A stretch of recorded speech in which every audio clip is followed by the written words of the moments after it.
ओम गुरुवे नमः। सारे हरिभक्तों, आज का जो हम विषय ले रहे हैं, किस पुत्र या पुत्री को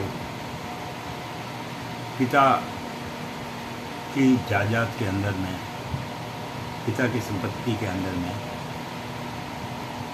लेने का जो अधिकार है होना चाहिए। हालांकि हम कानून से तो ऊपर है नहीं, देश का संविधान और कानून तो सर्वोपरि है, पर फिर भी एक पिता का जो संपूर्ण अधिकार है वो उसी पुत्र या पुत्री को है प्राप्त करने का जो उनकी वृद्ध अवस्था में देख रेख सहायता करता है। जो बच्चे अपने माता पिता का देख रेख वृद्ध अवस्था में नहीं कर पाते हैं, उन्हें पिता की संपत्ति लेने का भी कोई अधिकार नहीं है। और अगर वो बिना सेवा के संपत्ति आदि को लेते हैं तो वह संपत्ति उनको कम फलीभूत होती है, क्योंकि किसी भी व्यक्ति को कोई भी वस्तु अगर प्राप्त होती है तो उसकी सेवा करने के बाद ही प्राप्ति होती है। ऐसी स्थिति में क्या है कि संपत्ति तो बच्चे लोग लेने के लिए तैयार हो जाते हैं, लेकिन जो देख रेख नहीं करते हैं तो ऐसे माता पिता की मरते वक्त जो आत्मा है वो उनको कोसती है, और जिसके परिणाम स्वरूप ये है कि कुछ माँ बापों को तो सद्गति मिल जाती है, लेकिन कुछ को सद्गति ना मिलने के कारण वो प्रेत योनि में चले जाते हैं, और प्रेत योनि में जाने के बाद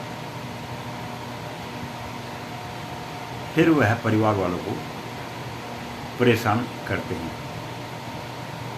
और प्रेत योनि में जाने के बाद भी अधिकांश यह देखा गया है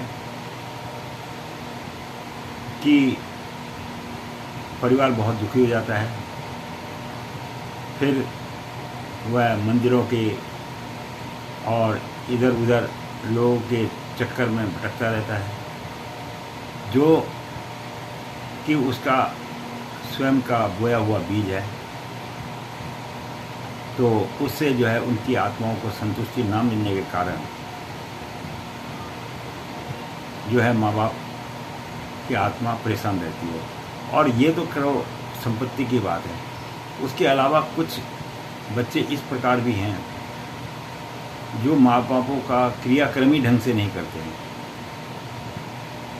अरे कम से कम जिस पिता की संपत्ति के लिए तुम बाद में आपस में लड़ते हो, झगड़ते हो, उस पिता का देख रेख करना, माता का देख रेख करना, तो यह औलाद का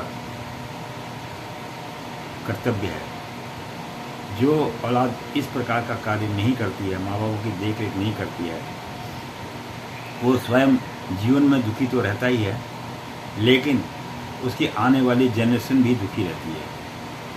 तो जब वह अपने माँ बापों को सुख नहीं रख सकता तो उसके बच्चे भी कल को उसको उसी प्रकार से दुखी अवस्था में छोड़ देते हैं। ये सृष्टि का नियम है, जो जैसा करता है उसको उसी का अनुरूप उसका फल भी मिलता है। तो कम से कम मैं तो सभी मनुष्य जाति को यह कहूँगा कि वृद्ध अवस्था एक ऐसी अवस्था होती है जिसमें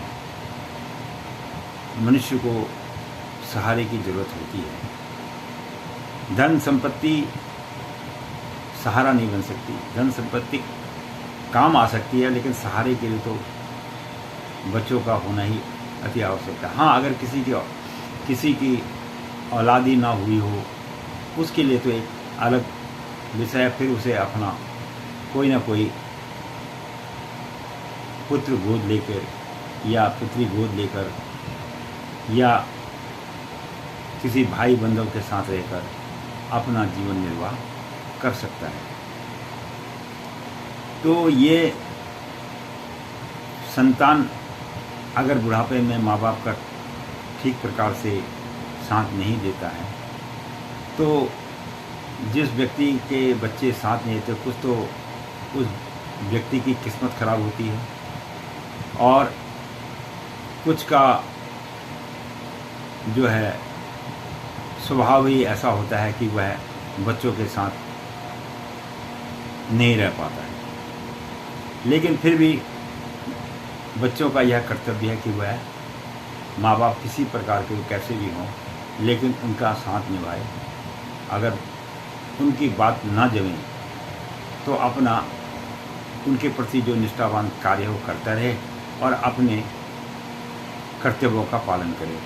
इसी के साथ मैं वाणी विश्राम करता हूँ। ये तो एक समाज के लिए संदेश है कि सबको चाहिए कि अपने माता पिता भाई बहनों का ध्यान रखें और सद्गति को उनको भेजें, ताकि उनकी आत्मा को संतुष्टि मिले और वो प्रेम पूर्वक जो है प्रभु के चरणों में जाए। धन्यवाद।